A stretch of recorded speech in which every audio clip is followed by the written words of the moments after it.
In my early 20s, I had no hobbies. Or the ones I did have, I wasn't consistent with. I was constantly trying out all sorts of different hobbies, hoping something would stick. Fast forward to now, and I have multiple hobbies that I absolutely love. I'm actually consistent with them, and I'm genuinely enjoying them. And most importantly, there's no nagging voice in my head telling me that I'm not doing enough or that I'm somehow not doing hobbies correctly. So in this video, I'm gonna break down the top 9 reasons why we struggle to stick with hobbies and how to turn them into something fun and easy again. But before we start, I want to do a little experiment. Drop a comment down below with the hobbies that you wish you were doing right now. At the end of the video, I'm gonna have you come back to this comment, so just trust the process.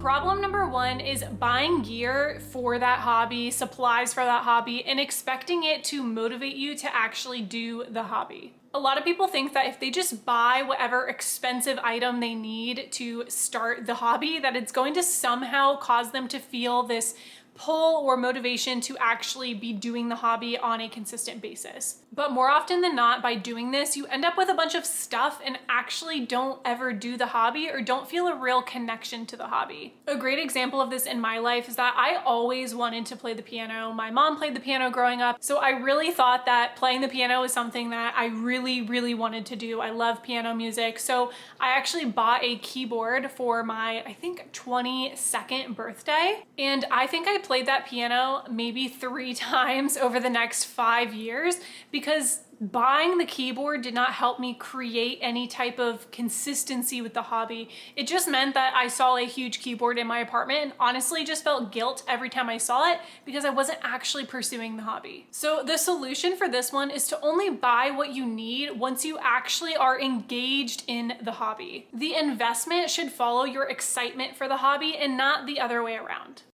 Problem number 2 is trying to start multiple hobbies at once to try to reinvent yourself in some way. We've all experienced that new year glow whenever you're trying to completely overhaul your entire life and you think, oh wow, if I was taking dance classes, if I learned to play piano, I would be so much happier with myself. So you go out and sign up for the dance classes, the piano classes, you buy all the items from problem 1, and suddenly you find yourself extremely burnt out because you're trying to start too many things at once. Over the past 10 years of my life, trying to develop a sustainable relationship with hobbies, I found that if I'm trying to start up too many hobbies at one time, I end up literally not starting any of them. And usually my why, my goal, and my actual purpose for starting these hobbies is not truly aligned. So the solution for this one is to literally just start one hobby at once. Don't try to do 3 new hobbies at the same time. Wait until that first hobby has become a natural part of your life and then gradually add in another hobby in the future. Because if you honestly are having this goal of trying to reinvent yourself anyways, real change is going to happen gradually over time and not all at once.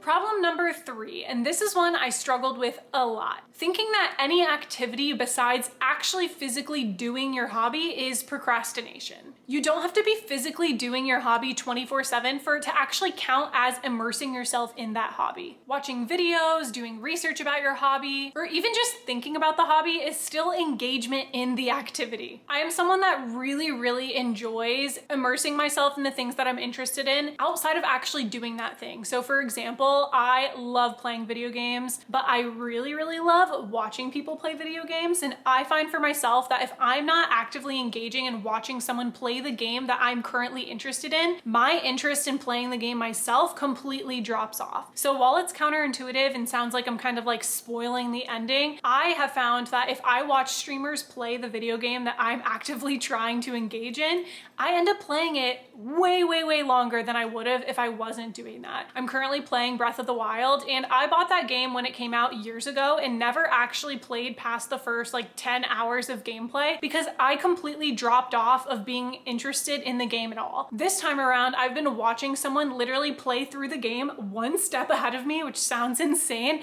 but by doing that, I've always felt like, oh my gosh, I know what's coming next and I'm so excited for it, and it's helped me stay super engaged with the game. So the solution here is to truly immerse yourself in the hobby. Don't just play the game. game. Join online communities that talk about the game. That could be Reddit threads, social media, Facebook groups. Watch videos of your hobby online as well. Read books about the hobby that you're trying to do. Let it become a part of your daily life, because the more you can expose yourself to the hobby, the more integrated you will feel with the community that goes along with that hobby, which leads to so much more sustainability. It's kind of like the concept that those that go to an online school that's primarily 100% online tend to have a lower graduation rate than the students that are in person for classes. The people that are in person for classes are fully immersed in their classes. They're seeing their peers, they're in clubs, they're constantly surrounded by activities on campus that keep them engaged in whatever they're going to school for. It's a similar concept with hobbies. You have to be fully engaged to actually want to continue the hobby. Problem 4 is choosing hobbies based on an idealized version of yourself. So maybe you want to be the type of person that wakes up at 5 a.m. for yoga, plays the violin, and reads all of the classic books. But do you actually enjoy those things? Or do you just like the idea of them? When I was growing up, I always had this idealized version of myself that I was going to be a ballerina that could play amazing classical piano pieces and loved baking all sorts of extravagant recipes. The reality was, quite a bit of those hobbies did not mesh with my personality. And while I do find myself actively engaged with some pieces of some of those hobbies, once I realized that that idealized version of myself didn't actually align with me, it was so much easier to find the parts and the new and different hobbies that actually integrated into my life, my personality, so much better. And I think it's a big part of why I did not continue taking piano lessons as a kid or continuing ballet. So the solution here is really just to pick hobbies that actually excite you and not ones that you just like the idea of or the look of. This isn't about an aesthetic, it's truly about finding things that you yourself mesh with and enjoy. So a great example with this when it comes to ballet for me was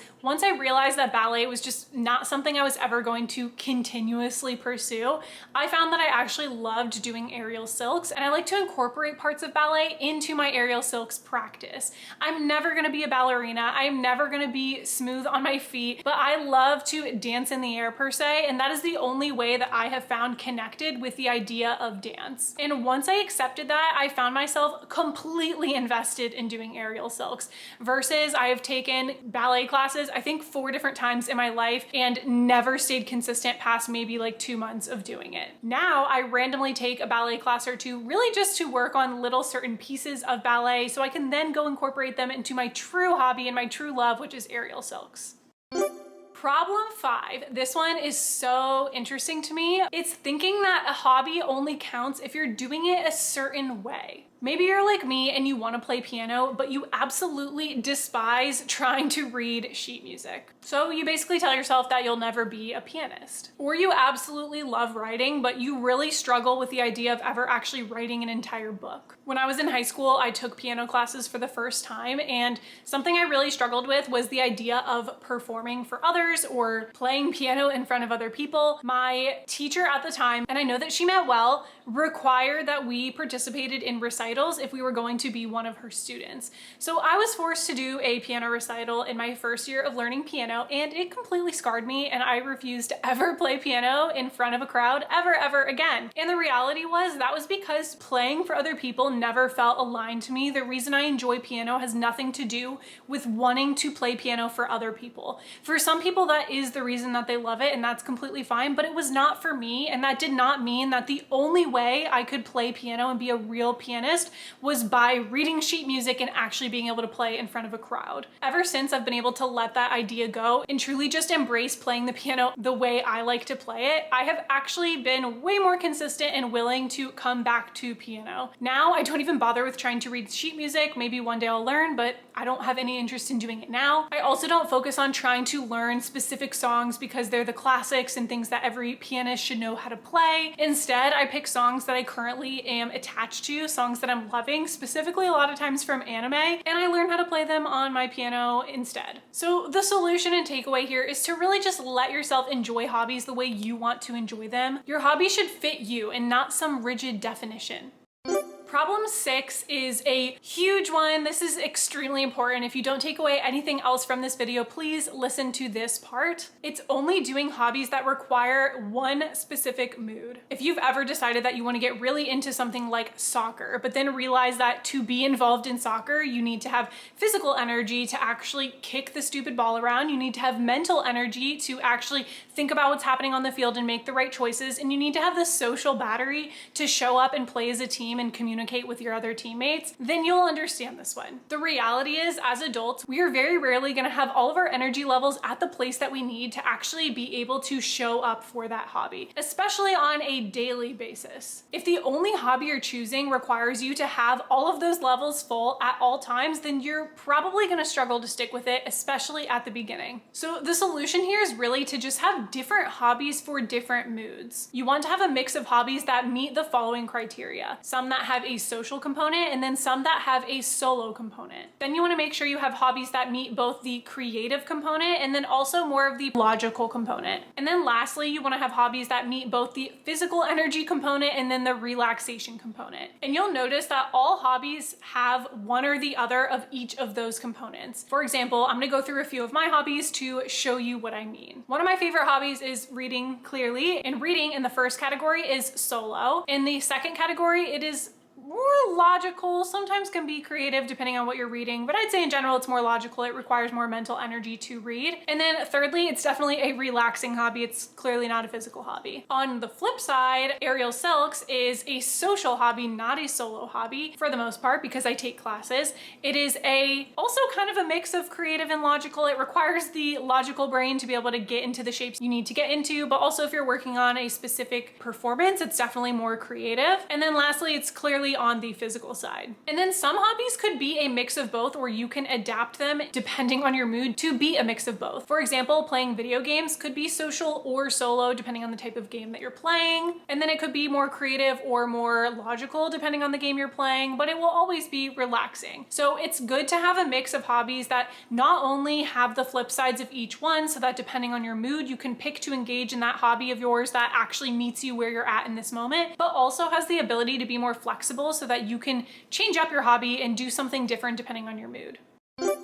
Problem number 7 is believing that hobby time needs to be strictly reserved to one single hobby. Because what we often see on social media is people going to specific dance classes or going to a painting class or really dedicating time to a hobby and only solely doing that hobby in those moments. It's easy to feel like that if we're not doing that and we're not fully dedicating our attention to said hobby, that we're not actively partaking in the hobby. But that is just not true at all. And this goes back to the earlier concept I was talking about of fully immersing yourself in that hobby. But instead of this being about whether or not you consider this procrastination, this is actually talking about the fact that by allowing yourself to do what I like to call hobby stacking, you create so much more room and time in your life to actually be able to partake in your hobbies. And a lack of time is one of the biggest struggles that we as adults deal with when it comes to actually having and staying consistent with our hobbies. So what is hobby stacking? It's similar to the concept of habit stacking, where with habit stacking, you are purposely putting a new habit that you're trying to build on top of another habit. Hobby stacking is putting a hobby on top of a habit or routine in your life that you cannot change. So for example, for me, what that means is I am someone who loves to bake. I love baking so much. I also love cooking, but I found for myself that something I can do is to incorporate more baking elements into my meal prepping and cooking during the week. I'm always gonna have to eat. I always have to make dinner. And if I can incorporate in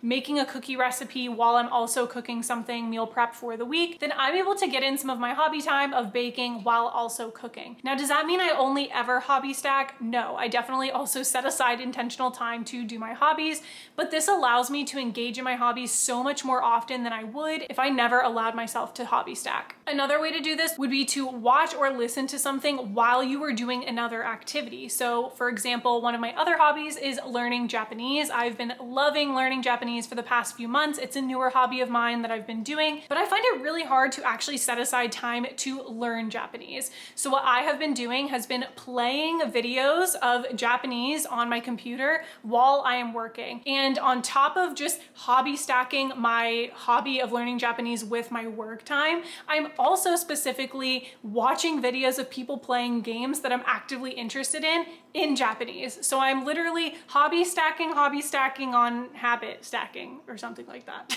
But I am learning some Japanese, practicing my Japanese while watching someone play a game that I'm actively interested in and playing myself, while also just getting my work done. This allows you to really enjoy your hobbies without so much stress, because you're kind of getting things done that you need to in your life anyways, while also getting to have the fun of engaging in your hobby.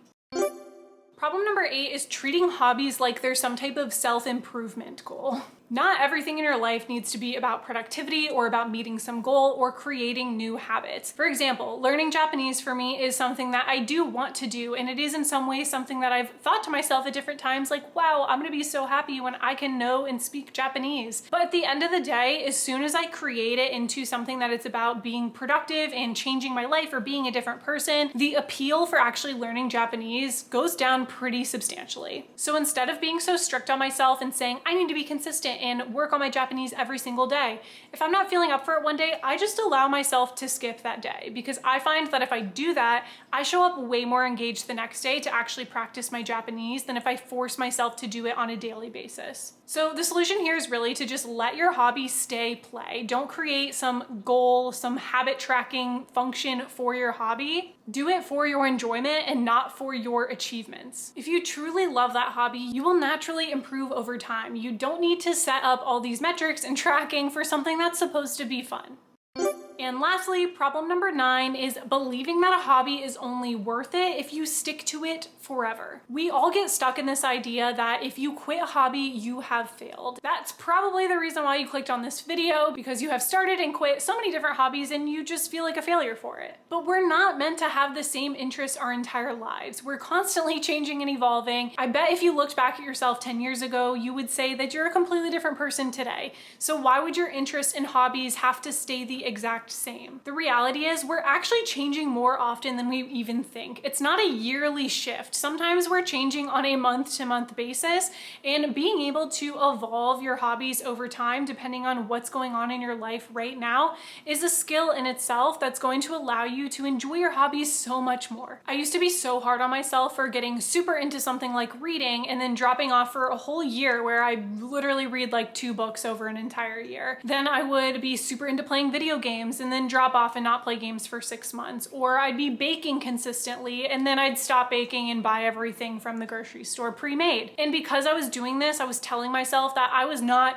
fully committed to these hobbies and that they weren't the right hobbies for me because I'm not doing them consistently 24/7. If you logically think about it, like, that makes zero sense. Why do we need to do something every single day for it to be something that we actually enjoy? We change up what we do on a daily basis and what we need to focus our lives on throughout the entire year, and that's completely fine. I like to look at hobbies the way you look at seasons. Your seasons are changing 4 times throughout the year. In some years, the summer might be hotter than the previous year, or the winter might be colder than the previous year. So if you are really into reading one year and then the next year not so much, that doesn't mean that you're done with reading forever, and it doesn't mean that you failed at making that a hobby. The reality is, if you enjoy it at any time during the year and it's something that you love to participate in, then it is a hobby that you can call your hobby. Once I let go of that feeling that I had to be actively participating in a hobby to feel okay with telling someone that it is one of my hobbies, I was so much happier and so much more prone to actually doing those hobbies more frequently throughout the year, because I was really just allowing myself to do them when I wanted to do them, when they felt fun for me, and not doing them because I felt like, oh, well, if I haven't read it all this month, then now I'm no longer a reader. So it's completely okay to pick up a hobby and drop it off 1 month later and then pick it back up in 2 years. Your interests are going to evolve, and so will your hobbies. So now that you know the top 9 problems, I want you to go back to that comment from the beginning of the video that you left about which hobbies you really wish you were more consistent with right now, and ask yourself if that list still is the same. Do you still want to be consistent in those exact same hobbies?